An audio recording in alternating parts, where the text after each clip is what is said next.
je voulais vous contacter. J'ai reçu un courrier de la part de la Massif.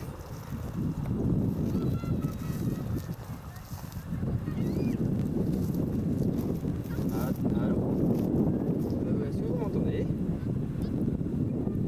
Allô? C'est bon ou pas là? Oui, donc je disais, j'ai reçu un courrier de la Massif, de l'assurance de la personne avec qui j'ai eu un sinistre là, qui me demandait ma version des faits, donc je leur ai envoyé un courrier et j'ai préparé une version pour vous que je suis prêt à vous faxer ou vous envoyer, si ça vous intéresse. D'accord, très bien. Bon, bah, je vous envoie ça alors. Je vous remercie.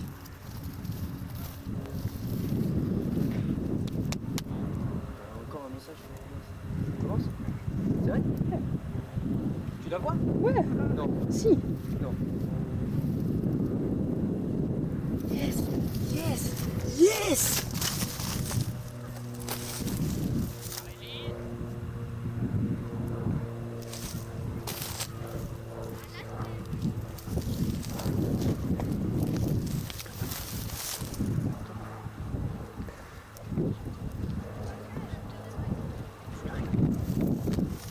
Ça me bouge. Tu touches pas.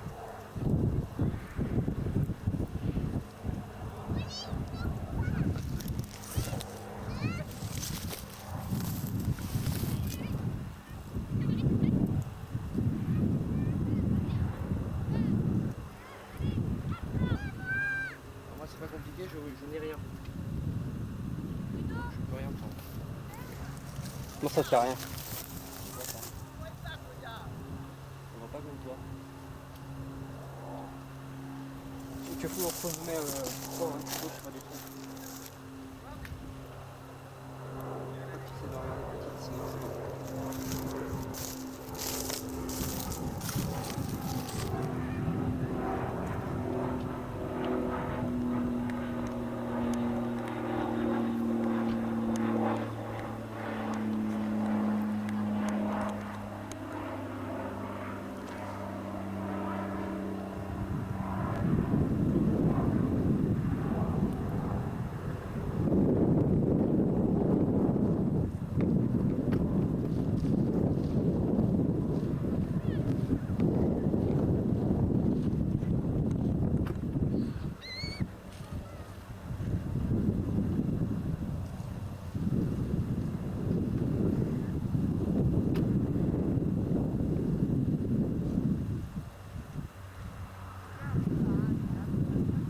Non, j'ai rien. Hein.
Non, non, il y a le gosse qui a fermé la voiture et qui est à l'intérieur.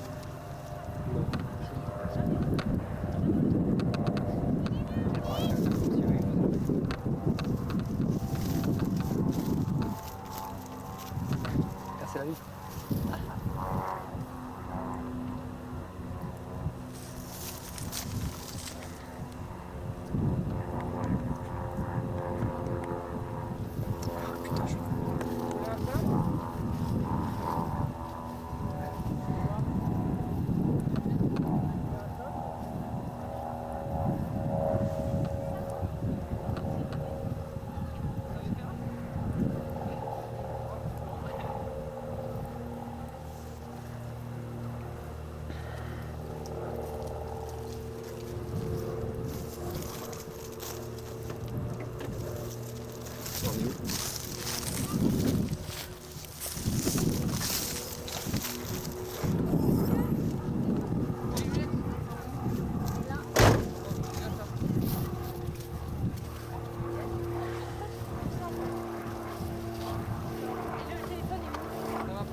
là, la phase partielle est un tout petit peu trop cachée par les nuages pour moi.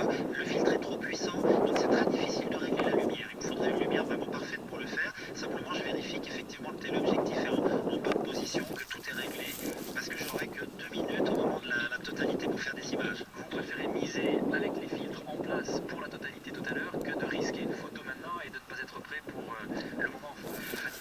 Oui, c'est surtout que le problème avec la photographie des éclipses, c'est que si on oublie son appareil photo avec ses 36 expositions dedans, on a tendance à faire ces images avant la totalité, on est complètement pris par le phénomène et on se réalise au dernier moment alors que la totalité va arriver, qu'il ne reste plus que 2-3 images dans l'appareil photo. Ça m'est arrivé une fois, donc je parle d'expérience, et j'ai dû en catastrophe changer le boîtier, il faisait pratiquement nuit, en remettre un autre sur le téléobjectif, et j'ai eu la peur de ma vie, j'ai cru que j'allais rater les images. De toutes les éclipses que vous avez vues, quelle est la plus émouvante pour vous, le meilleur souvenir? Je n'ai que des bons souvenirs d'éclipses en fait. J'ai eu la chance extraordinaire d'avoir un temps parfait pour toutes mes éclipses totales. Écoutez, une éclipse, je ne peux pas répondre à une question comme ça, tout simplement parce qu'il n'y a pas une éclipse qui ressemble à une autre. J'en ai vécu une dans un observatoire astronomique, à l'observatoire d'Hawaï, à 4200 mètres d'altitude, une autre au pied de la cordillère des Andes entre la Bolivie et le Chili, une troisième en Inde avec une foule absolument indescriptible, 10 000 personnes réunies, et il s'est passé cette chose absolument inouïe, que l'ombre arrivant sur le temple dans lequel nous étions tous, la clameur de la foule a suivi l'ombre et on a entendu les gens hurler avant que l'éclipse commence, et ça je peux vous assurer que c'est un souvenir inoubliable. C'est mieux que dans le désert tout seul, comme c'était le cas aussi je crois dans les Caraïbes. Oui, alors j'ai essayé d'en voir une seule au milieu des cactus dans le désert effectivement Venezuela. Alors là c'est autre chose parce que du coup on s'intéresse plus à la nature. Alors je me suis rendu compte que les colibris par exemple étaient affolés au début de l'éclipse et qui se sont évidemment posés dans les cactus. Il y avait des petits trous dans les cactus, ils se cachent dedans et là ils ont cru que c'était la nuit, ils sont allés dormir. Merci Serge Brunier pour ces souvenirs très passionnants et j'espère que vous allez en vivre. Mais quand nous avons la chance que le vent pousse cette brume, nous apercevons le Mont Blanc qui est d'une majesté extraordinaire et à travers nos lunettes noires, c'est un rond de soleil déjà entamé d'un quart de lune. Alors c'est tout à fait fabuleux comme spectacle. La lune qui donc vous dites à peu près au quart de son Oui, moi je la trouve à peu près au quart, mais bon, la surface est un peu difficile à apprécier. Elle est certainement un peu plus maintenant qu'au quart de son parcours. Je pense qu'elle va vers la moitié. Hein. Pourquoi avoir choisi l'aiguille du midi, l'altitude, pour voir ce spectacle? Ah, c'est une idée de ce matin parce que il était très ouvert dans la vallée. Non mais c'est vraiment le seul problème c'est que si je les choisis, putain. Des choses grandioses, majestueuses pour parler des mélanines. Eh bien, je trouvais que de voir dans les lunettes noires ce rond noir et d'avoir le parallèle avec le rond blanc, c'est un contraste magnifique qui marie les oppositions. Et donc, c'est une alliance, un mariage formidable pour moi, voilà, poétique et symbolique. Cette poésie, vous allez la ressentir donc dans l'instant. Est-ce que vous allez la restituer par la suite? Vous envisagez d'en retirer quelque chose? Une phase de partialité, eh bien, s'ensuit, c'est évidemment la réapparition du soleil. Et durant cette zone de cette période de totalité entre quelques secondes et 2 minutes, et bien là, le spectacle doit s'offrir à nos yeux d'une manière formidable. Les chasseurs d'éclipses nous l'ont dit tout au long de la matinée, Serge Brunier, il y a encore quelques instants, l'apparition de la couronne solaire et cette pénombre avec ce froid qui apparaît et cette sensation d'une nuit brutale de quelques secondes qui va donc rester simplement et nous donner des frissons. C'est en tout cas ce que l'on espère. Cette éclipse, eh bien, nous allons continuer à la vivre dans quelques instants en direct avec tous nos envoyés spéciaux, bien évidemment, depuis Cherbourg jusqu'en Alsace. Fais attention, il est vraiment fragile. Hein. France Info, c'est aussi sur votre mobile, en direct par satellite et en temps réel, toutes les informations en anglais et en français.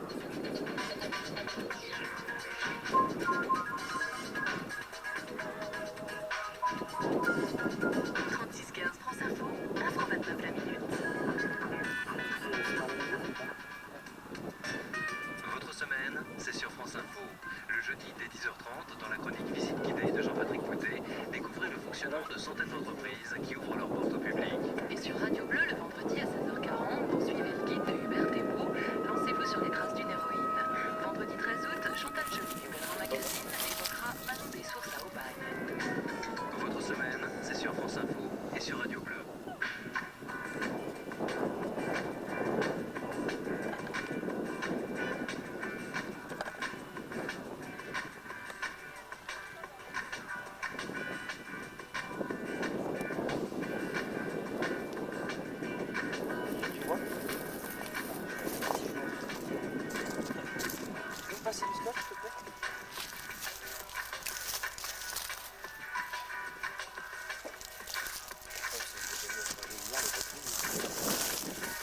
Enfin, explication un peu cercle.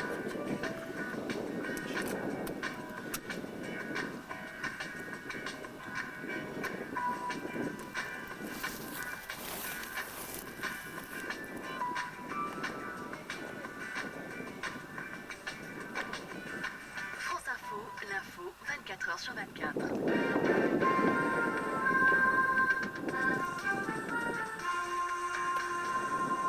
France Info midi, Laurent Jousserand.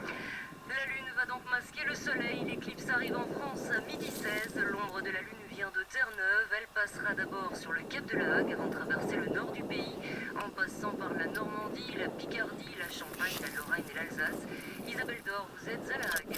Et oui, à la Hague, avec toujours de gros nuages noirs au-dessus du village Cap Éclipse. Depuis hier, Météo France prévoyait une perturbation. Elle se dirigeait vers le nord Cotentin. Tout le monde espérait que cette perturbation arriverait après l'éclipse, en début d'après-midi, mais elle est bien là et maintenant. Pas moyen d'en savoir davantage sur la suite des événements parce que Météo France a carrément fermé le stand qu'elle a sur le village. Malgré les nuages derrière les tentes blanches, les scientifiques s'activent autour de leurs instruments. Ils se consolent en disant qu'au moins ils ne sont pas distraits par le spectacle de l'éclipse. Pour les visiteurs qui sont venus par milliers pour l'admirer, c'est très différent. Ils sont déçus bien sûr, d'autant plus que le site choisi pour installer le village Cap Éclipse est magnifique sur une lande qui surplombe la mer. Mais voilà, le soleil a rendez-vous avec passer la le lune, mais t-shirt pas noir avec qui est nous. par terre de Au l'autre Cap côté. Éclipse, près de la Hague, Isabelle Dor, France Info. Et nous allons maintenant tout de suite à Noyon, dans l'Oise, Sarah Non, Lemoine. il est par terre Plus dehors. que 22 minutes avant l'éclipse totale du soleil ici à Noyon.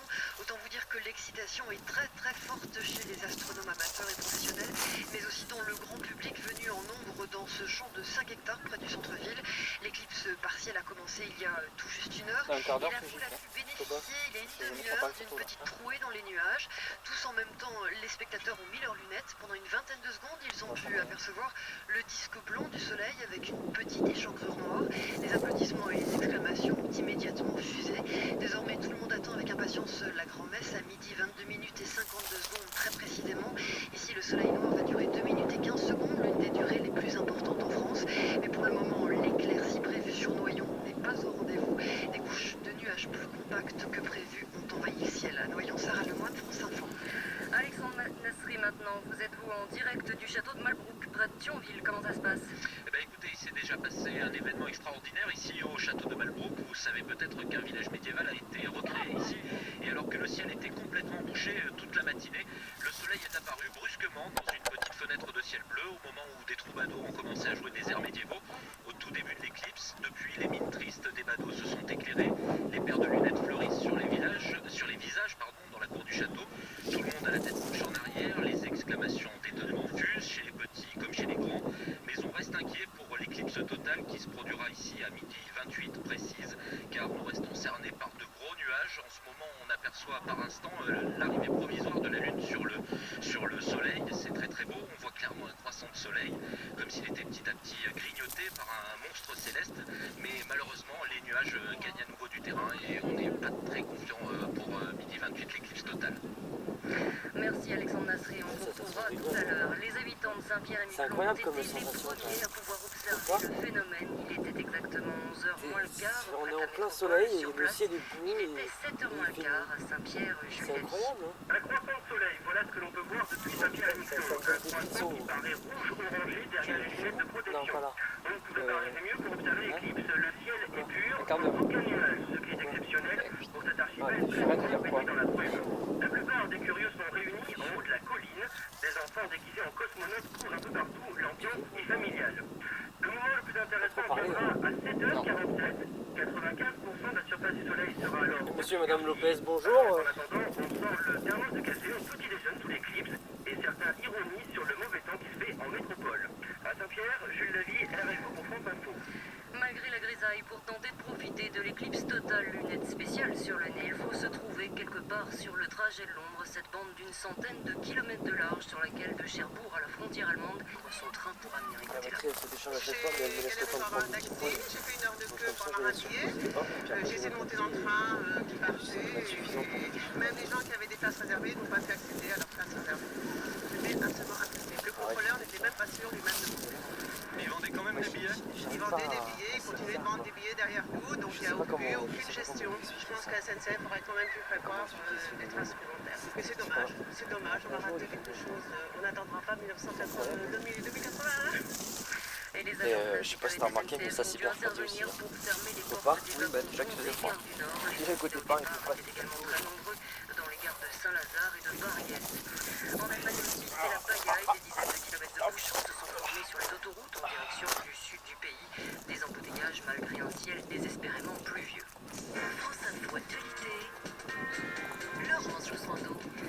L'incendie sur les hauteurs de Toulon. Depuis hier soir, une centaine d'hectares de forêt sont partis en fumée sur le mont Faron. 250 pompiers sont toujours à pied d'œuvre aidés par les Canadaires. Michel Persoglio et pompiers se battent sur le terrain. Les pompiers sont fatigués mais soulagés. La situation s'éclaircit sur les ponts du Mont Faron. Les fumerolles ont remplacé les flammes gigantesques.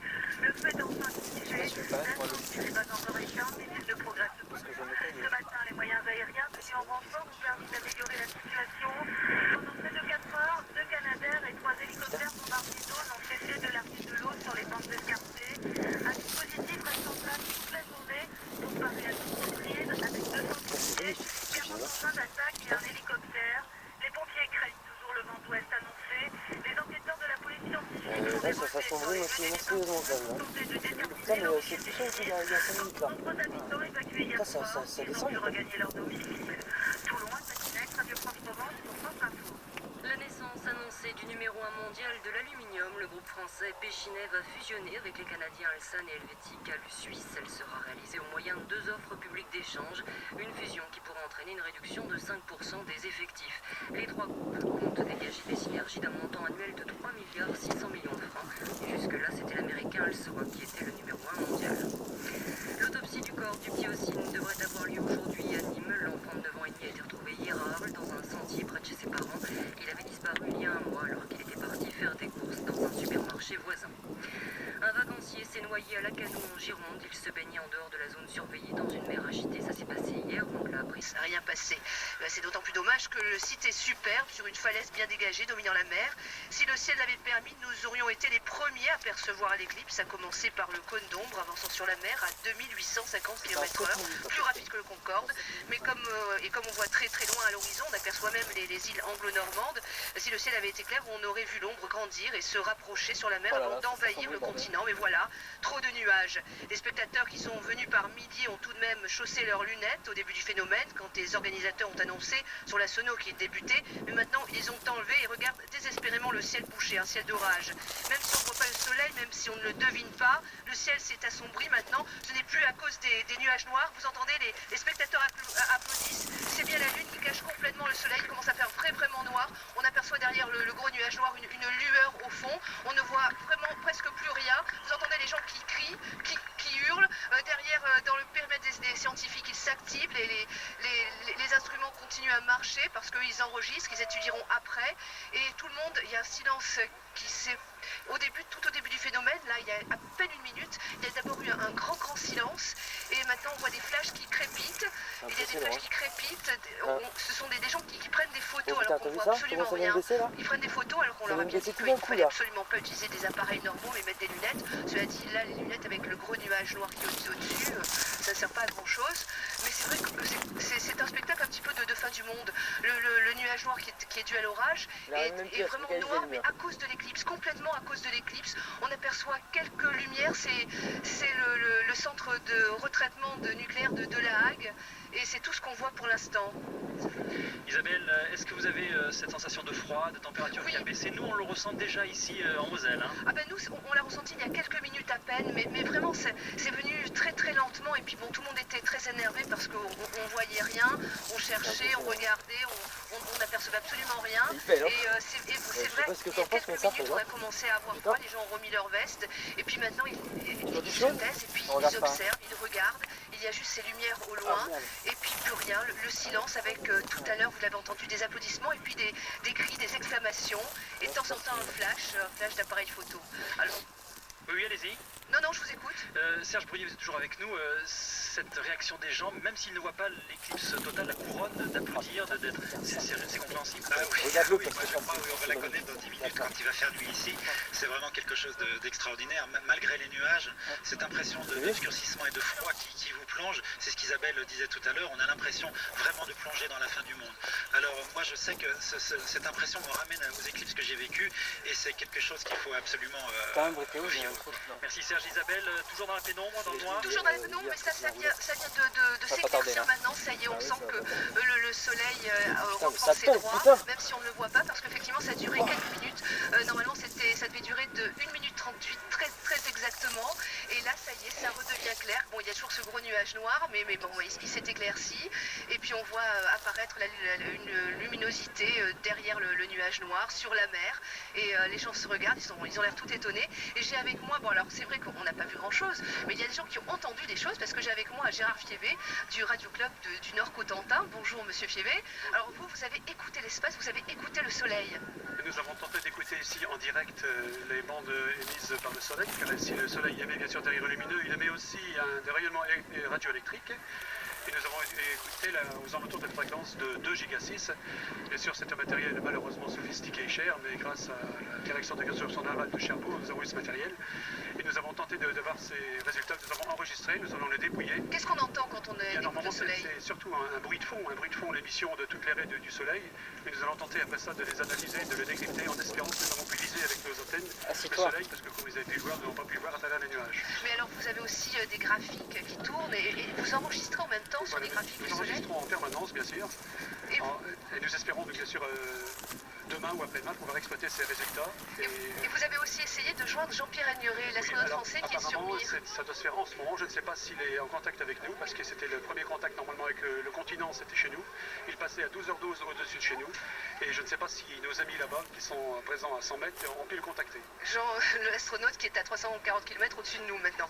Bien, je vous remercie. Nous rejoignons maintenant Sauvy-Becherel, à Noyon, qui dans quelques instants sera plongé dans l'obscurité totale de cette éclipse. Ce n'est effectivement pas tout à fait le cas encore, mais la nuit commence à tomber très vite, un peu à l'instar de ce qui se passe dans les pays tropicaux. Pour les gens qui y ont vécu, la nuit tombe beaucoup plus vite que dans les zones tempérées. Alors nous ici, nous avons eu, comme Serge Brunier, la sensation tout à fait incroyable de pouvoir regarder le phénomène sans lunettes tout à l'heure. C'est-à-dire que les nuages étaient tellement présents, mais en même temps, ils se sont légèrement déchirés, qu'il n'y avait pas de danger à ce moment-là pour les yeux. Et nous avons vu un très beau croissant de soleil. J'ai à mes côtés Bernard Fouing, qui a la particularité, lui, d'avoir vu la couronne solaire. Oui, bon, cette éclipse ressemble à la première éclipse que j'ai observée en Finlande, avec une couverture nuageuse aussi forte que celle-ci.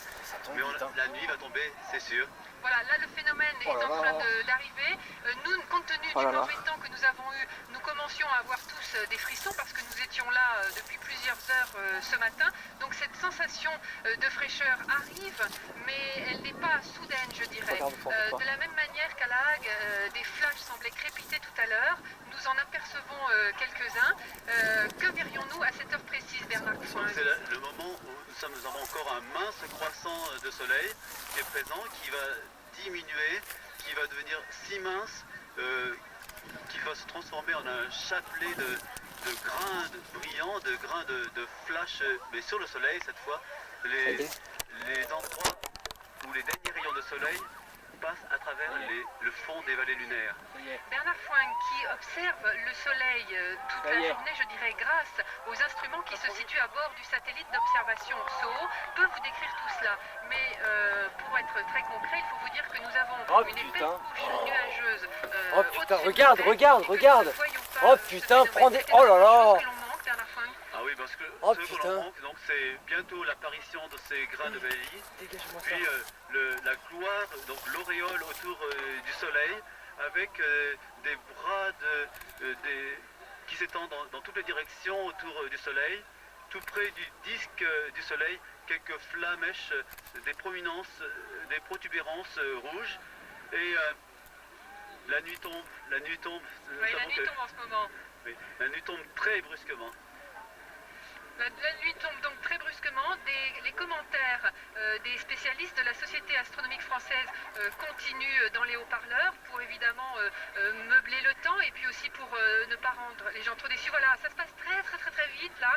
Il va bientôt faire nuit noire, Bernard Frinck. Et là, ça s'accélère. Nous sommes vraiment au dernier moment où le mince croissant a disparu.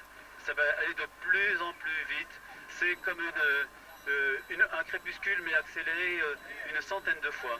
La nuit tombe, nous entrons dans la nuit. Putain, mais c'est monstrueux, putain, mais c'est De la magnifique, même quoi. manière qu'à La Hague, voilà, il fait du noir. Nous avons devant nous à environ 20 degrés au-dessus Et de regarde, l'horizon, quelques regarde, nuages encore on éclairés, voit une mais par étoile là-bas. derrière, c'est déjà tout noir, c'est un ciel sombre. Oui, donc au-dessus de nous, nous sommes dans la totalité, mais à l'horizon, c'est encore éclairé. Il y a la lumière sur l'horizon qui est diffusée. C'est comme un lourd ciel d'orage avec un plateau comme un couvercle, comme dirait Baudelaire. Et vous avez de la lumière tout à l'horizon, un peu bleu-violette. Donc l'essentiel. Bon, on voit, il fait sombre, mais j'arrive quand même à lire des feuilles de papier, donc c'est une... C'est étonnant parce que les gens tentent de prendre en photo ce ciel qui n'est finalement qu'un ciel d'orage très noir. Ah oui, mais bon, ce qu'ils essayent de prendre en photo, je pense, c'est leur émotion à regarder la nuit tomber si vite. Et bon, une éclipse, c'est un spectacle externe, mais aussi à l'intérieur de soi-même. On sent l'alignement entre la Terre, le Soleil, la Lune et nous-mêmes. On se projette dans le cosmos. Et puis, bon, on essaye d'appréhender notre relation avec ce cosmos, avec ces belles images. À l'instant, un vol d'oiseaux dans la nuit, dans la pénombre, il ne fait pas 100% nuit. Le phénomène ici à Noyon, la totalité de cette éclipse doit durer 2 minutes 11. Difficile de vous dire où l'on en est puisque l'on ne voit pas les deux disques l'un sur l'autre. Oui. On en est où à peu près? Ben là, nous en sommes à la moitié, mais le temps psychologique est toujours très différent du temps des scientifiques. Donc là, c'est le moment où la couronne serait la mieux visible, avec donc on pourrait voir Mercure et Vénus et les étoiles si nous étions placés dans un ballon à quelques kilomètres au-dessus de Noyon.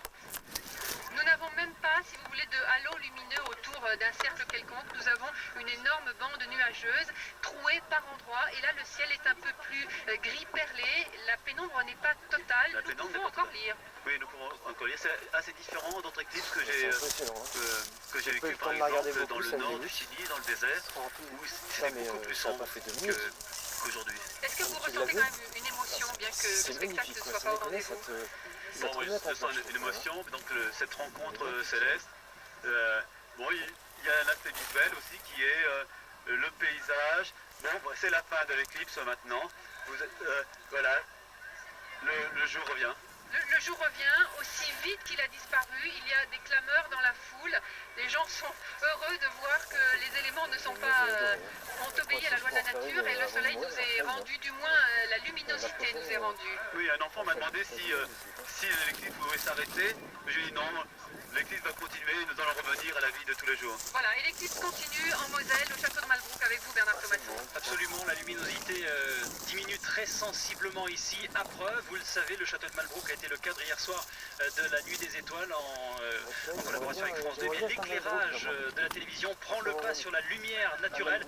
Autrement dit, effectivement, on voit le château éclairé par les projecteurs et la foule est en train de regarder vers le ciel et de s'énerver un petit peu. C'est très fébrile. Il y a une course contre la montre car des trouées de nuages, des trouées de ciel bleu sont derrière nous. Le vent chasse les nuages. Est-ce que ces trouées vont arriver à temps pour la couronne solaire au moment de l'éclipse totale? On aperçoit à travers les nuages un spectacle fantastique. On aperçoit à travers les nuages et sans lunettes le dernier croissant infime de soleil qui a tendance à disparaître. Alors c'est masqué par les nuages et il réapparaît à l'instant, il réapparaît sous nos yeux. Nous n'avons pas besoin de lunettes pour l'apercevoir. Le disque lunaire est pratiquement totalement sur le soleil. Quelques instants à peine, une toute petite trouée où l'on aperçoit un fin croissant. C'est pratiquement un trait de pinceau lumineux, ce soleil qui apparaît dans cette trouée de nuages. Et malheureusement, de nouveaux nuages apparaissent. Odile Monchico, vous êtes avec nous, vous êtes ému aussi. C'est votre première éclipse? C'est extraordinaire, c'est ma première éclipse totale, mais quel dommage qu'il y ait ces nuages évidemment. Mais il y a quand même une ambiance, écoutez, c'est une ambiance apocalyptique. Cette nuit qui tombe, ce vent qui se lève, ce froid qui nous envahit, c'est quand même un événement extraordinaire. Et alors en plus de ça, voir cette espèce de course avec les nuages. Est-ce qu'on va la voir? Est-ce qu'on va pas la voir? C'est une ambiance exceptionnelle. Et là, cette fois-ci, ça y est, la pénombre est pratiquement arrivée. Non, il reste encore, on aperçoit un très léger croissant de soleil, mais en tout cas, si je détache mon regard, et c'est très difficile de ce soleil, la nuit arrive, ça y est, la nuit tombe. Là, la pénombre est pratiquement totale ici sur le château de Malbrouck. Il fait nuit, c'est extraordinaire, en quelques secondes à peine, et bien la luminosité est tombée. Les projecteurs éclairent comme en pleine nuit le château de Malbrouck. On ne voit pratiquement plus rien. Malheureusement, le soleil n'est pas visible à travers les nuages. Très légèrement, encore un tout infime croissant de soleil. Ça y est, il revient. Très léger Est-ce qu'on va voir la couronne? C'est vraiment la course contre la montre. Est-ce que les nuages vont nous permettre de nous offrir ce spectacle merveilleux, fantastique, extraordinaire de la couronne? On devine cette couronne qui a tendance à apparaître à travers les nuages. Là, vraiment, c'est très difficile de l'apercevoir. En tout cas, ce qui est sûr, c'est que c'est la nuit. C'est la nuit, je regarde au loin. J'ai l'impression que nous sommes en pleine nuit. On essaye de voir la course de l'ombre, du cône d'ombre de la Lune qui doit arriver par l'ouest, traverser la vallée devant nous au loin et repartir tout à l'heure dans moins de 2 minutes. Un peu plus de 2 minutes maintenant vers l'est. Pour l'instant, ça y est, cette ombre arrive et là vraiment il fait noir, c'est extraordinaire. Ça y est. Il fait complètement noir sur le château de Malbrouck. Malheureusement, il y a des nuages. Alors il faut dire quand même qu'on a pu voir des clameurs s'élèvent derrière nous. Effectivement, là il fait complètement noir. Alors là c'est extraordinaire. Regardez quand même les trous de ciel bleu dans ce ciel noir, c'est quand même extraordinaire. Est-ce qu'on peut voir des étoiles? On n'aperçoit aucune étoile, c'est extraordinaire. En 3 secondes encore, voilà, ça s'assombrit encore et là il fait complètement nuit. Si l'on regarde au loin la vallée qui s'offre à nous, on voit très bien la luminosité qui s'en va vers l'ouest, la luminosité qui s'échappe. Et derrière nous, les clameurs qui tombent. Il fait complètement nuit. Et là, nous sommes vraiment comme s'il était minuit, Marie-Odile. Ah oui, non, et on voit à l'horizon cette espèce de lumière qui n'est pas descriptible d'ailleurs dans les couleurs. Ça va dans les orangés, bleutés, violets. On est ailleurs. On est ailleurs, on est bien ici au château de Malbrouck, sous les projecteurs cette fois-ci de la télévision. Un château qui reste éclairé comme en pleine nuit. C'est un moment relativement magique. D'ailleurs, la foule autour de nous a fait un petit peu silence. Quelques photos sont prises, des flashs crépitent et les gens profitent de ce spectacle qui va durer à peine 2 minutes, qui pour nous va s'arrêter dans quelques secondes. On a l'impression que ça dure. Évidemment, la lune continue son parcours. On ne voit pas malheureusement le spectacle extraordinaire de la couronne solaire qui nous aurait offert sans doute des protubérances comme certains chanceux l'ont aperçu notamment à Fécamp tout à l'heure, des protubérances exceptionnelles, une couronne solaire magnifique. Nous avons des nuages comme spectacle, mais en tout cas l'ambiance ici traduit ce moment intense, ce moment unique, exceptionnel. Il est midi, il est très exactement midi 29 et nous sommes en pleine nuit ici dans la Moselle au château de Malbrouck. Marie-Odile, moi j'ai les yeux rivés sur le ciel parce que comme il y a quand même des trous dans ces nuages, on se dit peut-être qu'on va y arriver à voir cette couronne solaire dont on a tellement rêvé, puisque moi je n'ai jamais vu d'éclipse totale et il paraît que cette couronne solaire est quand même un spectacle magnifique. On a pu en voir quelques images tout à l'heure sur les écrans de télévision de France 2 à Fécamp. Ils avaient une magnifique couronne solaire et puis des protubérances solaires tout à fait exceptionnelles. Alors derrière nous il y a des feux qui sont allumés. Nous sommes dans un château médiéval et donc des jeux médiévaux sont mis en place derrière. Serge Brunier, regardez la lumière qui revient. Regardez. C'est extraordinaire. On est en train de sortir de l'ombre. Alors non, voilà un croissant de soleil minuscule. On l'a raté pour quelques secondes. On a raté l'éclipse complète pour quelques secondes, mais la lumière revient. C'est comme si on avait rallumé le projecteur. Et cette éclipse donc s'achève ici aussi en Moselle. Et d'un seul coup, c'est l'aurore qui réapparaît. Regardez. Et les gens qui évidemment poussent de nouvelles clameurs derrière. À travers une trouée de nuages, on aperçoit le rayon de soleil. Merci Marie-Odile Mochicourt. Vous écoutez France Info. Il est 12h32 minutes.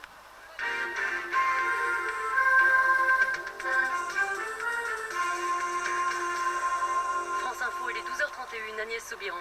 La France et 12 pays du monde viennent de vivre un spectacle magnifique, unique, la dernière éclipse totale du siècle. Les habitants de Saint-Pierre-et-Miquelon ont été les premiers à pouvoir observer le phénomène. Ils ont de plus bénéficié d'excellentes conditions météo.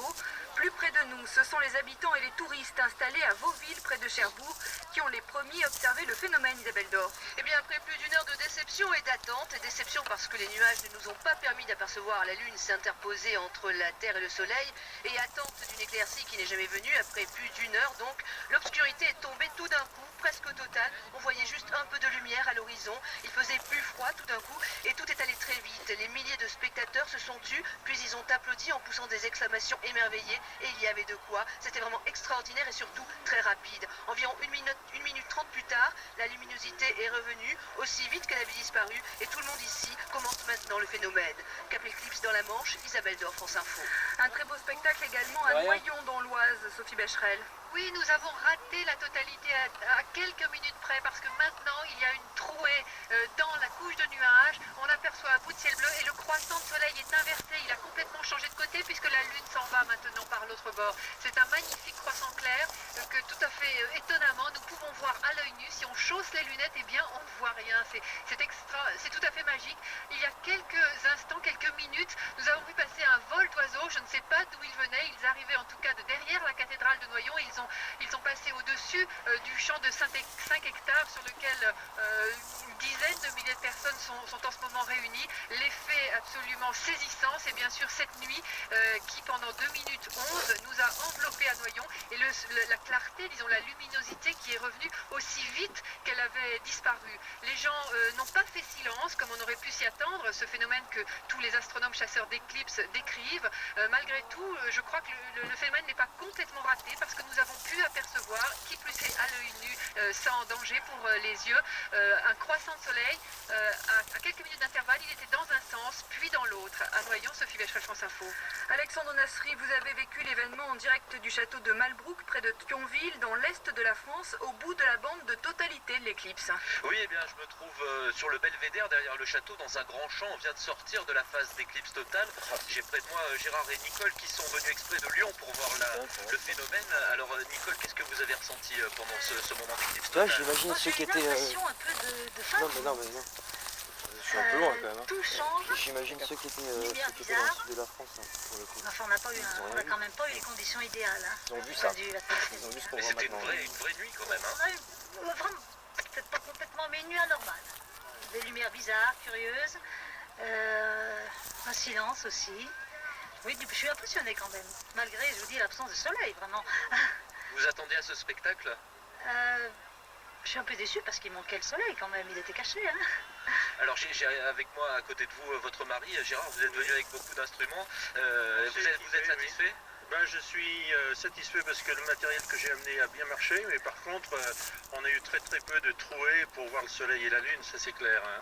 Donc moi j'étais bien équipé, là ça y est, ça revient. Donc j'avais acheté des filtres et j'ai équipé mes jumelles, mon caméscope et puis mon appareil photo avec des filtres. Donc j'ai pu prendre quelques photos comme ça, puis le caméscope a tourné assez souvent. Bon, je l'ai enlevé. On est dans une zone où tu regardes partout autour les nuages, c'est un petit peu dommage. et nous on est au milieu.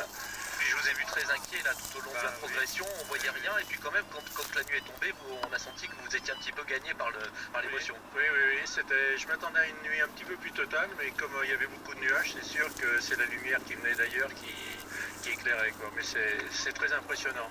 S'il y en a qui sont pas trop loin de chez nous, on ira faire un tour puisque on a fait 500 km, on ne sera pas à faire peut-être 1000 km une autre fois, on ne sait pas, on verra bien.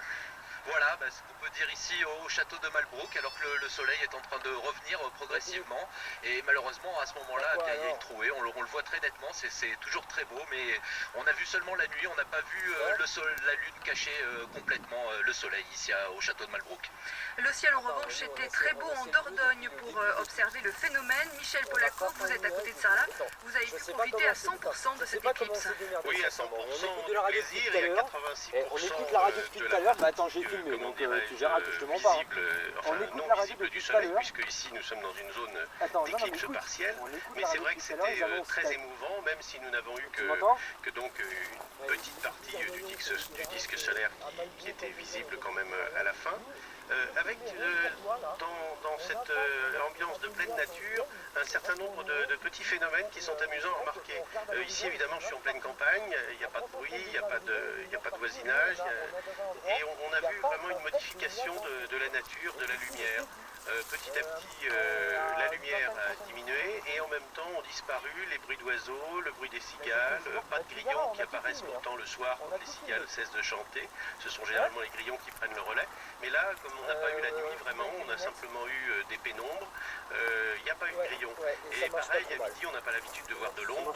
Or là, il y avait l'ombre des arbres qui bougeait au fur et à mesure que la lune avançait devant le soleil. De même, un phénomène de température assez frappant et qui a commencé assez longtemps avant la partie la plus totale pour nous de l'éclipse. T'as pas vu le soleil? On a vraiment senti que le soleil se cachait, on a vraiment eu froid. Et tout ça donc dans une ambiance un peu crépusculaire, un petit peu bizarre, très émouvante. Et les voisins, les paysans ici en Périgord ont beaucoup regardé aussi cette éclipse, les uns la télévision, bien allant un peu à la porte avec des lunettes pour ceux qui en avaient, pour vivre ce phénomène. Et on n'a pas entendu de bruit bizarre dans les basses-cours. Merci Michel Polacco. Enfin Antoine de Galzin, vous êtes sur la butte Montmartre. Les nuages ont un peu gâché le spectacle à Paris, Antoine. Tout à fait, la butte Montmartre qui était noire de monde en fin de matinée, mieux que pour le 14 juillet du bicentenaire de la Révolution en 89, prise d'assaut avec tous les arpents de pelouse, de ruelles, le parvis du Sacré-Cœur noir de monde et un tonnerre de sifflets au moment où les nuages sont arrivés, quelques minutes seulement avant l'éclipse totale, vers 12h12, un énorme nuage noir est arrivé et a recouvert le soleil et a empêché ces milliers de touristes et de Parisiens qui s'étaient pressés ici d'apercevoir cette éclipse qui devait être à 99,8%, autant dire quasiment totale.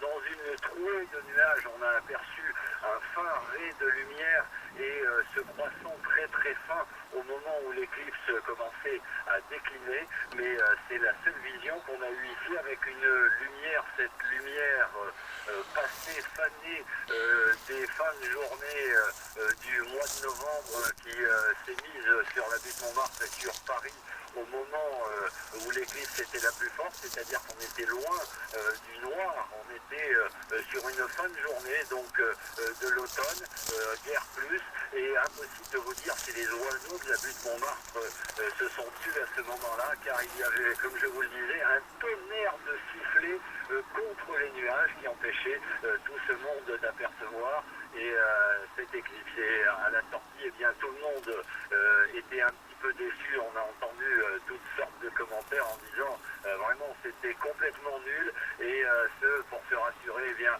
disait avec un certain humour, j'avais amené mon pyjama pour la nuit, et bien ça a été un tout petit peu raté sur la butte Montmartre à Paris. Antoine de Galzin, François Faux. Nous continuons notre tour de France de l'éclipse. À l'heure H, Ivisard était lui à Sérignan, près de Béziers. Ici, le ciel est parfaitement dégagé, mais il y a peu de lunettes. Dans le moindre village, les marchands de journaux ou les pharmacies ont placardé une affichette, pas de lunettes. Alors il y a des petits malins qui ont pris, par exemple, des casques pour soudure à l'acétylène. Mais les vacanciers ne sont pas très motivés, même si depuis midi, le grand soleil s'est voilé. C'est une éclipse à 81% ici. Ça fait comme une fin de journée, dit une touriste. Sur la plage, il y a plus de lunettes de soleil que de lunettes spéciales éclipse. Alors les gens se les prêtent. T'as vu, il n'y a plus qu'un tout petit croissant de soleil. À 12h24, le soleil est passé à l'ombre, comme titrait joliment le Midi Libre. Alors on a mis un t-shirt, petit coup de fraîcheur, on a les yeux au ciel dès qu'on peut attraper une paire de lunettes pour ne pas manquer le phénomène. À Sérignan, Ivisard, France Info. Et c'est en Inde que l'éclipse prendra fin, plus précisément dans le golfe de Bengale, l'Inde qui risque de ne pas voir grand-chose pour cause de mousson, c'est la saison des pluies. Cela n'empêche pas de véritables mouvements de foule dans le pays. Les superstitions de l'hindouisme vont bon train à l'occasion des rencontres de la Lune et du Soleil. New Delhi, Jean-Pierre. Plusieurs centaines de milliers d'adeptes de la religion hindoue se sont rassemblés le long du Gange pour pouvoir se purifier dans le fleuve sacré au moment de l'éclipse. La croyance de chez elles est surtout ne pas accoucher ce jour-là, sinon leurs enfants seront débiles. Les familles doivent se rendre au temple, puis nettoyer de fond en comble leur maison. Mais les autorités indiennes craignent surtout des scènes de panique dans les villages isolés, coupés de toutes sources d'informations, lorsque subitement le soleil s'obscurcira. Et on écoutait à la radio, on voit rien. En France, le spectacle superbe est donc terminé et il n'a provoqué aucun cataclysme, contrairement aux prédictions de certains hurluberlus. Pour fêter cette éclipse, de nombreux Parisiens boivent l'apéritif en ce moment devant le siège du couturier parisien Paco Rabanne. Pour les retours retour maintenant, la circulation risque d'être très difficile sur les grands axes du nord de la France, difficile d'assaut par des centaines de voyageurs. Les agents de la SNCF ont dû intervenir pour fermer les portes des trains en gare du Nord. Enfin, les lunettes de protection spéciale Eclipse étaient absolument nécessaires pour observer le phénomène, mais de nombreux, le chauffeur est grièvement blessé. L'autopsie du corps du petit Ossine est terminée à Nîmes. L'enfant a été retrouvé hier sur les hauteurs d'Alès dans le Gard, un mois jour pour jour après sa disparition. Les enquêteurs fouillent toujours minutieusement leur fusion ce matin. Ce rapprochement pourrait entraîner une réduction de 5% des effectifs. Les trois groupes comptent dégager des synergies d'un montant annuel de 3,6 milliards francs. En Algérie, une série d'attentats en Kabylie ces 2 derniers jours est à l'origine de la mort de 12 militaires. 13 autres personnes ont été blessées. Enfin, un mot de football. Mauvaise soirée hier pour les 4 clubs français engagés en Coupe d'Europe. Seul Metz a tiré son épingle du jeu en battant West Ham en Angleterre 1-0 en finale allée de la Coupe Intertoto. La Juventus de Turin s'est imposée 2-0 face à Rennes. Montpellier et Hambourg ont fait match nul un partout. En match aller du 3e tour préliminaire de la Ligue des Champions, Lyon a battu à domicile 1-0 par le club slovène de Maribor. Match retour le 24 août. Vous écoutez France Info, il est 12h44. D'attendre jusque là. Avec Super U, magasin hyper, supermarché. Jacques Kessler. Après-midi très ensoleillé sur les régions méditerranéennes avec du vent jusqu'à 70 km/h sur la côte varoise et la Corse. Soleil dominant sur le Lyonnais, le midi toulousain, légèrement voilé à l'Aquitaine et Charente. Ciel plus mitigé avec tendance à l'éclaircie sur les Alpes, le Massif central, le bassin parisien et le nord. Nuages encore nombreux dans l'est et des nuages de plus en plus nombreux sur la montagne et pourtant un peu de pluie en fin de journée. Il fera de 19 à 23 degrés dans la moitié nord, 24 à 27 du sud-ouest à Rhône-Alpes, 28 à 32 degrés près de la Méditerranée. Demain, le temps ne sera pas fameux pour une journée de plein été, gris et humide le matin de la Bretagne et de la Vendée et la Normandie, plus mitigé dans le reste du pays. Soleil dominant tout de même pour les bords de la Méditerranée. Après-midi, une certaine amélioration sur la façade atlantique, quelques averses dans le nord-est, en montagne, également en Corse. Le soleil résistera sur le pourtour du golfe du Lion, mais il faut s'attendre à un renforcement du vent. Vers le soir, le Mistral fera des pointes de 100 km/h. Les températures seront dans l'ensemble plutôt inférieures à la normale.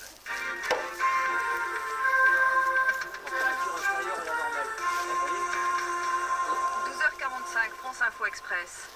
L'éclipse est terminée, le spectacle a été grandiose, notamment dans la bande de totalité où durant quelques minutes, la Lune a totalement masqué le Soleil. Un phénomène qui, contrairement aux prédictions de certains hurluberlus, n'a provoqué aucun cataclysme, mais simplement un très beau spectacle. Dans un instant, nous retrouvons nos envoyés spéciaux en direct du château de Malbrouck, dans l'est de la France. Attention pour les retours, les grands axes de circulation sont saturés dans le nord et dans l'est. Côté train, les wagons ont été pris d'assaut ce matin au départ de la gare du Nord.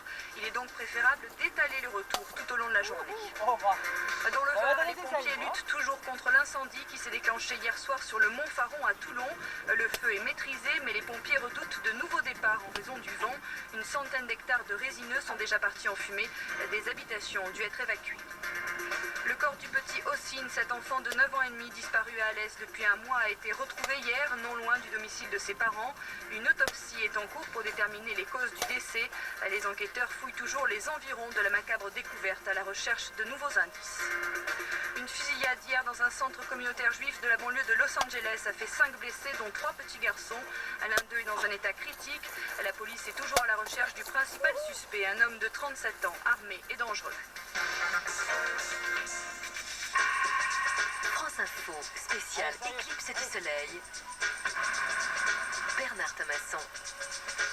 En direct du château de Malbrouck, près de Thionville, en Moselle, et je n'ai qu'une envie, c'est d'appuyer sur le bouton stop et sur le bouton retour en arrière, car le ciel est parfaitement dégagé à présent au-dessus du château de Malbrouck. Le soleil s'offre à nous dans l'éclipse qui s'achève dans sa deuxième phase de partialité, autrement dit la lune qui s'échappe du soleil par l'est à présent, par le bas gauche de notre image si je chausse mes lunettes spéciales. Il est 12h48. En ce moment, l'éclipse totale se trouve au-dessus de la Hongrie, quelque part vers le lac Balaton. Elle vient de quitter la ville de Salzbourg, ville natale de Mozart, qui aurait sans doute apprécié le spectacle. Et cette éclipse totale va se poursuivre, la dernière du millénaire, au-dessus de la Roumanie, puis Bucarest sera la seule capitale européenne à en profiter, avec d'ailleurs la durée la plus longue, plus de 2 minutes 15. Elle traversera la mer Noire, la Turquie, l'Iran, l'Irak, le Pakistan, l'Inde et s'achèvera dans le golfe de Bengale, dans l'océan Indien, donc avec le coucher du soleil qui sera toujours masqué par cette éclipse. Marudine Mouchicourt, déception quand même si le spectacle a été grandiose, on aurait bien aimé voir cette couronne solaire. Alors c'est une grande déception, ça c'est vrai, on ne peut pas le cacher. Mais néanmoins, on a vécu une ambiance très particulière. Et je pense que cette ambiance très particulière va nous donner envie de revoir encore une éclipse totale. Et on va peut-être même devenir des chasseurs d'éclipses. Parce que quand on a vécu cette ambiance avec cette couronne solaire qui ne nous est pas apparue, on a vraiment envie d'y aller, quoi. Alors la prochaine, c'est à Madagascar. Donc rendez-vous tous à Madagascar et on vous racontera comment c'était. Mais je pense qu'on y suivra. Ben oui. Cela dit, beaucoup d'émotions, vous le disiez, un spectacle très fort. Oui, beaucoup d'émotions. Alors autour, les sentiments étaient très mitigés. Il y avait de la déception d'un côté, de l'autre un enthousiasme aussi. Parce que cette lumière, je ne sais pas si vous l'avez déjà vécue, mais moi je ne l'ai jamais vécue. C'est une lumière quand même très particulière.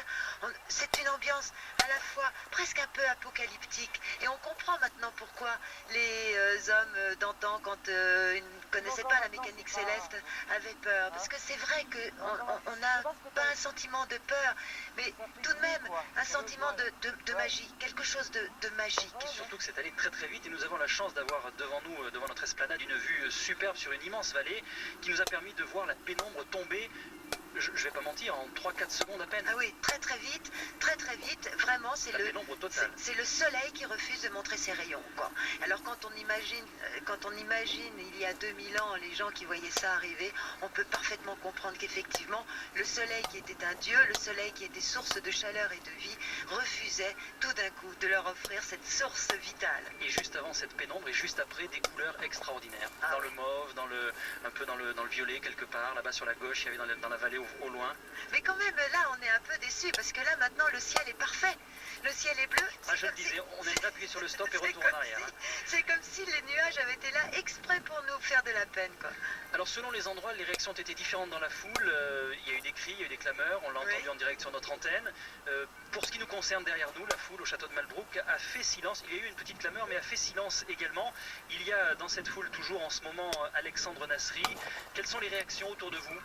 C'est vrai qu'en partie, beaucoup de gens ont été déçus par le fait qu'il y ait beaucoup de nuages pendant l'événement, mais j'ai à côté de moi toute une troupe de troubadours costumés qui eux sont ravis, notamment Lilian qui est costumé en troubadour, qui vient des forêts de Nancy, m'a-t-il dit. Alors vous avez vraiment vécu cet événement de manière très forte. Ah bah c'est un instant exceptionnel, c'est indescriptible, c'est une vibration qui... Je me suis mis pieds nus pour sentir la force qui vient de tous ces éléments. Je vois pas pourquoi on serait frustré par ces choses, c'est quelque chose d'exceptionnel, c'est la première fois qu'on vit une éclipse d'éclipse finalement. Elle était un petit peu dans les nuages, mais elle nous rappelle la grande nature, que c'est elle qui contrôle tout, c'est elle la grande chef, et puis que nous, on est les petites choses qui sont là pour assister aux grands événements qu'elle veut bien nous offrir, et il faut les prendre comme ils arrivent. Et ouais, une éclipse d'éclipse, c'est encore plus exceptionnel. C'est vrai que la nuit est tombée, mais le décor était très beau pendant cette nuit. Ah, c'est fantastique, c'est un instant d'émotion, tout ce qu'on a pu dire avant, c'est vrai, on peut pas en parler, c'est vraiment, il faut le ressentir, il faut le vivre. Il y a la pénombre qui s'installe d'un seul coup, et puis on est là au milieu de tout ça, il y a une atmosphère qui se crée, on sent la joie, la tension, c'est indescriptible, tout le monde vibre sur la même corde, quoi. Et vous étiez un petit peu prédestiné pour voir cette éclipse, puisque votre surnom de scène, je crois, c'est Medraut, ça veut dire quoi? Ouais, en fait, c'est inspiré de certains noms de la culture celtique, et Medraut, ça veut dire, c'est le porteur d'ombre, et c'est en même temps l'ombre projetée, donc c'était un petit peu, je dis pas prédestiné, mais ça me fait ressentir encore d'autant plus cette éclipse, qui était éclipsée aussi par les nuages. En fait, c'est toute une série d'ombres qui sont projetées les unes sur les autres. Ça forme un tout. je me sens vraiment au cœur de la nature, au cœur de tout, je me sens vivre, quoi. Savoir profiter de l'instant, c'est un peu le thème qui me touche vraiment à cœur et puis autour duquel je travaille tout le temps. Et c'est un instant exceptionnel, on ne peut en profiter que sur l'instant présent. Ça. En parler, le voir venir, non, il faut le vivre. Voilà, Bernard, donc vous voyez que tout le monde n'est pas déçu. Merci pour ce témoignage. Notre déception, et surtout celle de Marie-Odile Monchicourt, est surtout due au regard un peu scientifique de la chose, c'est que voir la couronne solaire, c'est aussi quelque chose de très fort pour des gens qui, comme vous, Marie-Odile, êtes au contact de la science. Oui, c'est vrai. Moi, j'aurais vraiment voulu la voir, cette couronne solaire. Mais il y a des Français qui l'ont vue quand même. Là, à Fécamp, on a vu des images magnifiques. Non seulement il y avait cette couronne solaire, mais il y avait ces protubérances solaires, c'est-à-dire ces flammes. Et on les voyait vraiment, quoi, à l'image, à l'écran. Donc je pense que tous les Français ne sont pas déçus. Donc c'est quand même une fête qui continue. Et puis alors, si vous mettez vos lunettes maintenant, ça continue. Ça continue. Et c'est magnifique. La Lune s'échappe, c'est la deuxième phase de partialité qui dure à peu près 1h15 après la zone de pénombre totale. Autrement dit, pour nous, un petit peu plus de 3/4 d'heure encore. On reparle de l'éclipse avec Serge Brunier dans un instant, juste après les titres. Et justement, nous évoquerons cette couronne solaire qui a été vue notamment à Fécamp et en Angleterre de manière extraordinaire, avec des protubérances très très fortes. 12h53, France Info Express. La France et 13 pays du monde viennent de vivre un spectacle magnifique, unique, la dernière éclipse totale du siècle. Le phénomène a été grandiose, notamment dans la bande de totalité où durant quelques minutes, la Lune a totalement masqué le soleil. Le spectacle a été un peu gâché par une météo capricieuse, notamment à Paris, où plusieurs centaines de milliers d'habitants et de touristes étaient descendus dans la rue. Pour la prochaine éclipse totale du soleil, il faudra attendre juin 2001 et se rendre en Afrique australe. Les lunettes de protection spéciale éclipse étaient absolument nécessaires pour observer le phénomène, mais de nombreuses régions étaient en rupture de stock ce matin. Et ça a bien bougé quand même, il était là au départ. La police a dû intervenir dans le plus grand centre commercial de Marseille pour calmer les esprits. L'incendie de Toulouse. Il faut avoir un peu d'imagination, mais ça donne envie d'aller voir la prochaine. Ça sera pas en France parce qu'il faut attendre 80 et quelques années pour y avoir droit. Parlons du soleil justement, puisqu'on a vu quand même quelques images à la télévision, des protubérances, notamment du côté de Fécamp. Ils ont eu un spectacle magnifique, en Angleterre également, et vous me disiez à ce moment-là, mais ces protubérances sont exceptionnelles. Moi, je n'ai jamais vu un aussi joli soleil pendant une éclipse totale, hein. Même avec les instruments qu'on appelle des coronographes, on voyait parfaitement ce que les scientifiques appellent la chromosphère, c'est-à-dire ce beau liseré rose que les gens à Fécamp ont vu parfaitement à l'œil nu. Et puis alors, ces extraordinaires protubérances, j'ai dû en compter plus d'une dizaine ou plus d'une douzaine, et quelque chose d'exceptionnel. Petits points bleus, rouges, rouge rosé, et alors, cette chose extraordinaire, une protubérance qui s'échappait du soleil, c'est-à-dire que normalement on voit des sortes de flammes qui sortent de la surface du soleil, et là la protubérance s'était échappée, c'est-à-dire que sa vitesse devait être de l'ordre de 10 000 ou 15 000 km/h, et on a eu l'éclipse totale au moment où elle sortait du soleil, c'est-à-dire qu'en fait elle va s'évanouir dans l'espace, elle va être emportée par la couronne solaire, qu'on ne voyait pas sur les images, qui s'étend vraiment très très loin du bord de la Lune pendant l'éclipse, et ensuite ça continue dans le système solaire. Jusqu'à nous, peut-être. Alors jusqu'à nous, en fait, alors c'est ça, en réalité cette protubérance qu'on a vue maintenant, elle arrivera, ces particules mêlées au vent solaire arriveront sur Terre dans à peu près 3 jours. Et alors c'est vraiment extraordinaire, si on est au pôle Nord ou au pôle Sud, en pleine nuit on a ces fameux effets d'aurore boréale qui sont effectivement très esthétiques. Alors ce qui est curieux en fait, c'est qu'on parle d'éclipse totale en ce moment, mais il faut se dire qu'on vit quand même une époque très particulière de l'histoire de l'humanité. Depuis une vingtaine d'années, il y a des satellites dans l'espace, autour de la Terre ou un peu plus loin dans le système solaire. Nous sommes en période d'activité solaire, c'est-à-dire que le soleil est effectivement en pleine ébullition, et en fait les scientifiques, enfin plus exactement les ingénieurs qui gèrent ces satellites, hein, parce que c'est des grosses machines qui coûtent très cher et puis qui peuvent aussi rapporter pas mal d'argent, se plaignent en se disant mais nos satellites ne sont pas assez protégés du rayonnement solaire, il faut les durcir, il faut faire très attention à l'activité solaire, et en fait c'est ce qu'on vit en ce moment, on arrive au pic d'activité solaire qui arrive en janvier 2000, et le soleil qu'on a vu aujourd'hui est extraordinaire pour ça, il peut y avoir des risques de panne pour les satellites. De toutes les éclipses totales que vous avez vues, c'est celle qui a offert le plus de protubérances. Est-ce que cela peut avoir une influence sur le climat que nous vivons, notamment le réchauffement, phénomène El Niño, tout cela? Alors non, le cycle solaire n'a aucune influence sur le climat. Encore une fois, ce rayonnement solaire qui se mêle à la couronne et qui arrive sur Terre peut avoir des implications sur les satellites, mais aussi sur les hommes qui vivent dans l'espace. C'est-à-dire que lorsqu'il y a des pics d'activité, La station Mir en particulier doit se mettre dans une orientation très particulière, c'est-à-dire s'aligner sur le soleil pour éviter que le rayonnement touche la station. Merci Serge Brunier, il va être 13h dans quelques secondes et en ce moment même, eh bien, l'éclipse totale se trouve pratiquement au-dessus de Bucarest car le parcours continue jusqu'au golfe du Bengale, donc dans l'océan Indien.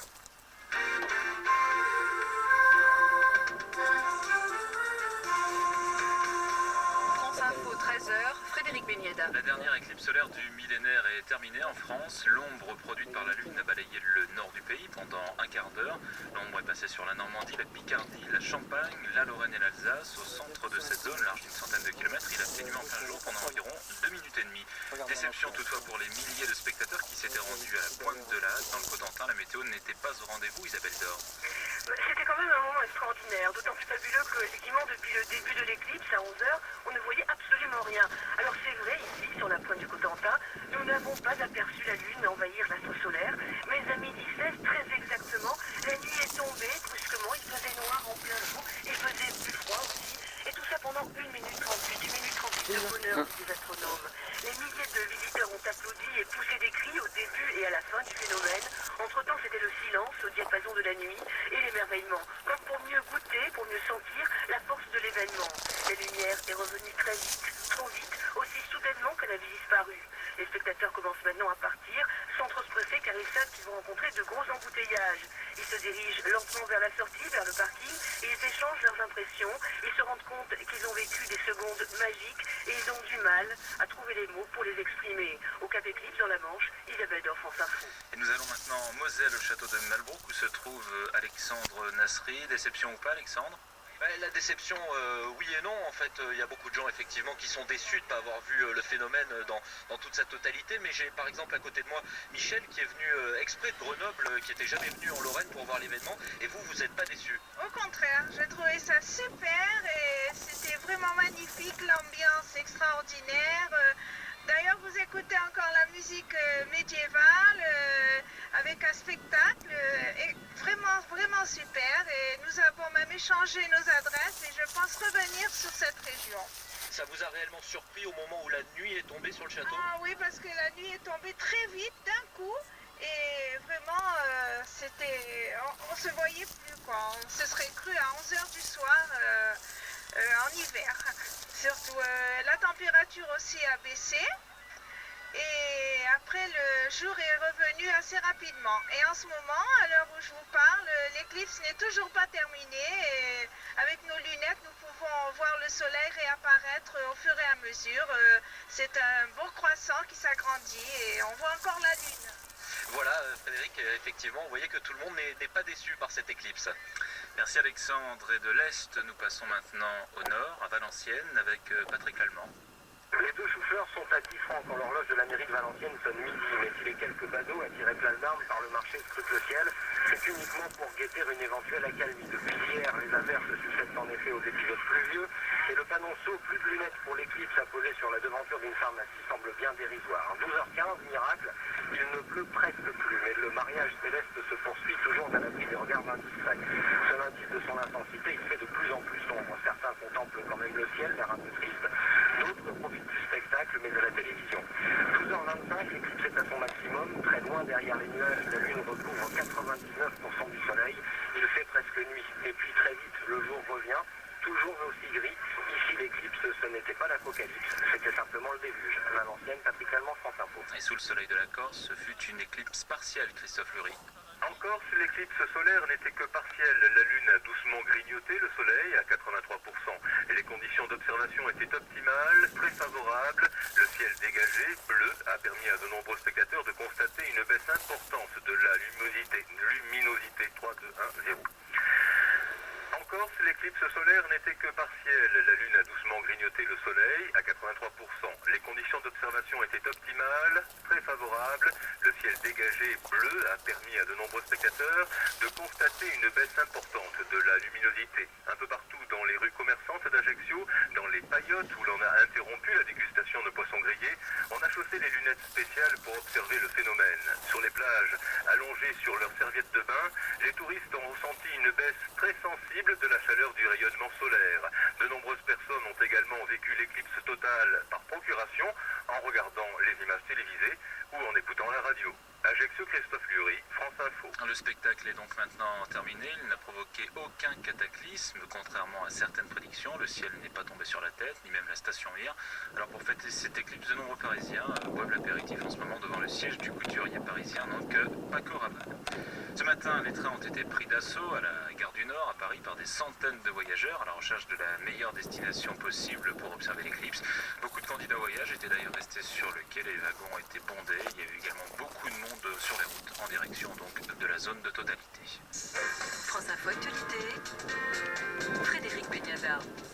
France Info, il est 13h05. L'autopsie du corps du petit Ossine a eu lieu aujourd'hui à Nîmes, dans le Gard. L'enfant de 9 ans et demi avait été retrouvé hier dans un fourré à proximité du domicile de ses parents.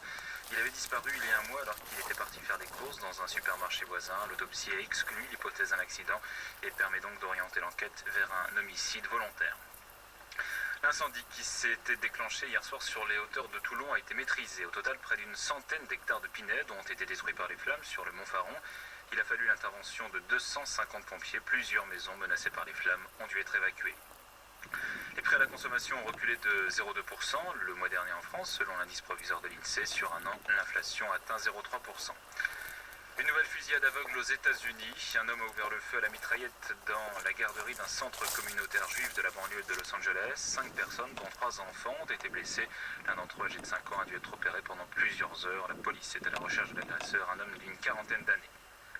La violence au quotidien en Algérie. 8 militaires ont été tués, une dizaine d'autres blessés lors de l'attaque de leur camp en Kabylie, attaque attribuée aux islamistes armés. Alain Richard s'est rendu hier à Mitrovica, au Kosovo. Le ministre de la Défense a lancé un appel au calme à la population albanaise dont les rapports avec les soldats français de la KFOR ne cessent de dégénérer. Et puis un rappel en football avec une fortune diverse pour les clubs français engagés dans les coupes européennes. En Coupe Intertoto, Metz s'est allé battre hier soir les Anglais de West Ham 1-0. Montpellier a concédé le nul à domicile face à Hambourg 1 but partout. Et Rennes a été battu par la Juventus de Turin en Italie 2-0. La plus grosse déception de la soirée pour Lyon, battu au 3e tour préliminaire de la Ligue des Champions par les modestes Slovènes de Maribor. Le score 1-0. Vous écoutez France Info, il est 13h07. Météo France avec Super U, magasin hyper et supermarché. Jacques Kessler.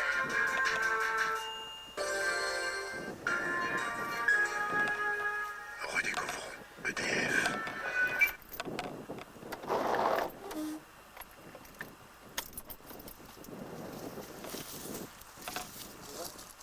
Ouais, tu veux vraiment?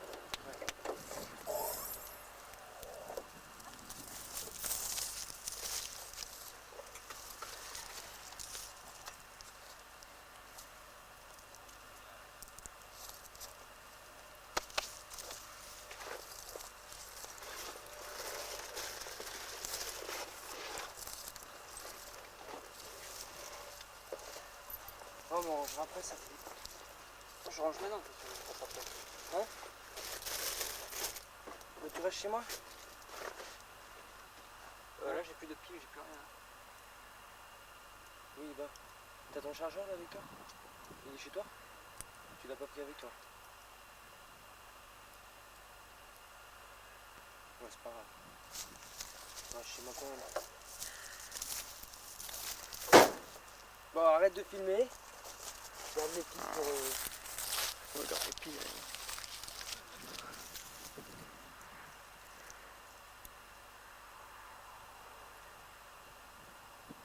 C'est bon.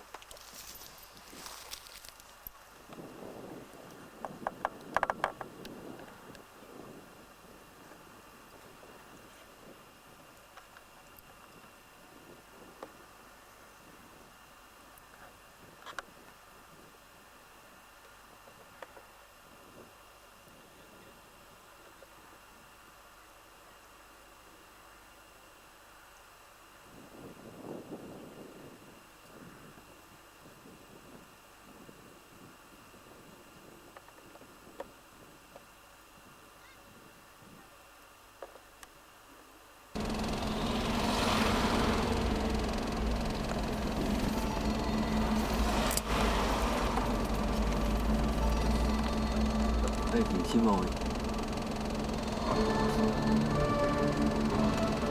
Effectivement.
presque fini. Tu la vois encore? Il n'y a plus rien. Il n'y a plus rien? Pratiquement plus rien.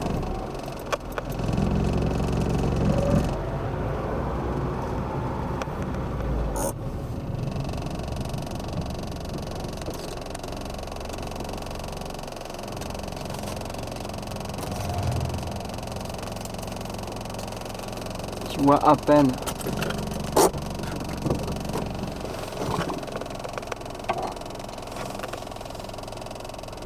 Ah, tu vois quelque chose toi? Ouais. Ah ouais, tu vois vraiment un truc à peine. Voilà, bah il est passé.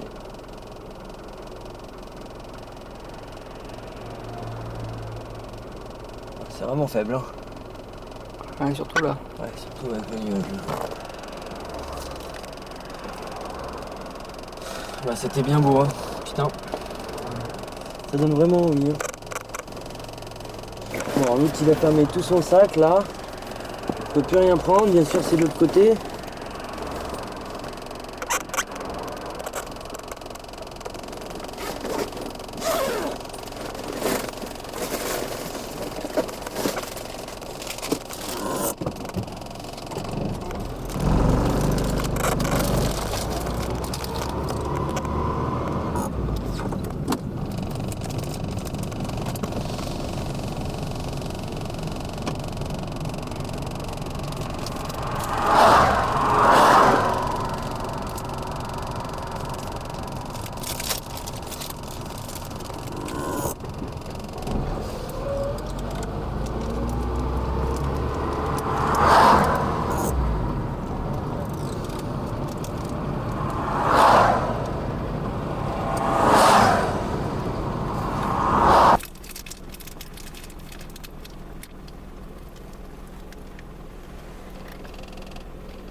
Finalement j'ai rattrapé la douce. Regarde, on a rattrapé Schwarzenegger. Oh, filme-le. Oh là là. Schwarzenegger à gauche, attention. Top discrétion. Ah non, trop tard. Top discrétion. Top discrétion, c'est parti. Donc on est rattaché par Je le refais plus, il va me casser la gueule. C'est normal.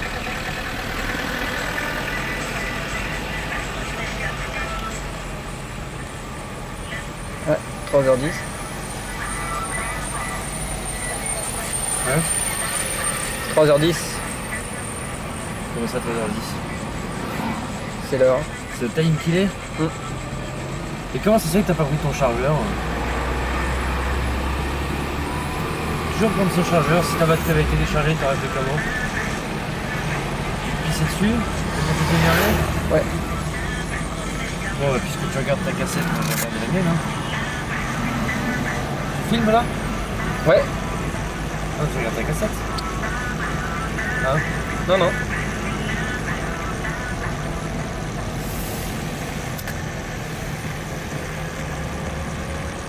Attention, Schwarzy est à nos côtés. Oui. Je vais faire un top... Top discrétion faire un top discrétion. Non, non, il va me casser la gueule, moi je peux pas. T'es prêt? Top discrétion.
soleil va être noir, et ce noir va